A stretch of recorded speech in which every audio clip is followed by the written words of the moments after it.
আসসালামু আলাইকুম। আমরা শফিক মোটরস থেকে শফিক বলছি। আমরা আজকে ইয়ার ফিল্টারে কী কাজ সেটা আমরা দেখাবো। ইয়ার ফিল্টার কোথা থেকে কিভাবে খুলতে হয়। ইয়ার ফিল্টার এটা ভিতর থাকে, এটা ইয়ার ফিল্টার বক্স।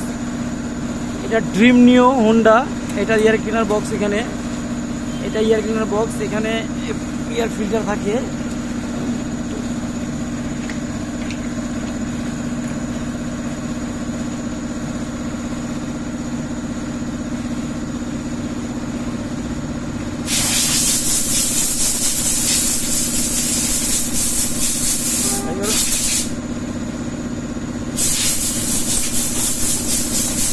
এটা ইয়ার ক্লিনার বক্স, ইয়ার ফিল্টার।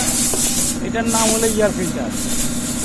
এটা এটা এই জ্যাম, এটার ভিতরে অনেক ময়লা। এই ময়লার কারণে ইয়ার আটকে রাখে। ইয়ার ক্লিয়ার মতো ইঞ্জিনের ভিতরে যায় না, কার্বোরেটরে ইয়ার যায় না, যার কারণে কার্বোরেটরের তেলটা বার্ন করতে পারে না, জ্যাম হয়ে যায়, যেন তেল বেশি খায়। ইয়ার ফিল্টারের থাকবে পরিষ্কার, সবসময় পরিষ্কার থাকবে। পরিষ্কার না থাকে তাহলে তেল বেশি খাবে। ইয়ার ফিল্টারের কাজ হলে তেলকে বাতাসকে ছেঁকে কার্বোরেটরে দেওয়া। যদি ইয়ার ফিল্টার জাম থাকে তাহলে আপনার তেল বেশি খাবে, আর তেল বেশি খাওয়ার কারণটা হচ্ছে প্লাগ কালো হয়ে যাবে, হ্যাঁ, গাড়ি ভাগবে না।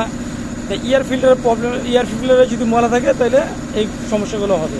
তারপরে দেখেন এই ইয়ার ফিল্টারটা একবারে বাদ, এই যে ময়লা, কী ময়লা দেখছেন, পুরো ভিজা গেছে মোবিল দিয়ে। ইয়ার ফিল্টার আবার নতুন ইয়ার ফিল্টার লাগাতে হবে। আমাদের ইয়ার ফিল্টার লাগানোর সিস্টেমটা আমরা দিচ্ছি। পুরানটা দিয়ে দেখাচ্ছি। এটা এভাবে খোলা হয়েছে, এখন এটা এইভাবে লাগাইতে হবে। এখানে একটা গ্রুপ আছে, এই যে, আর এইখানে একটা ছিদ্রি আছে। এই ছিদ্রিতে জিনিসটা ঢুকাই দিবেন। ঢুকাই দেওয়ার পরে এয়ার ফিল্টারটা এইভাবে বসাই দিবেন। বসায় এটার কাপড়টা লাগাই দিবেন। লাগাই দিলে আপনি এয়ার ফিল্টার লাগানো হয়ে গেল।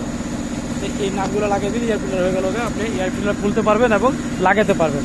থ্যাংক ইউ আমাদের ভিডিও দেখার জন্য। আসসালামু আলাইকুম রহমতুল্লাহি ওয়া বারাকাতুহু।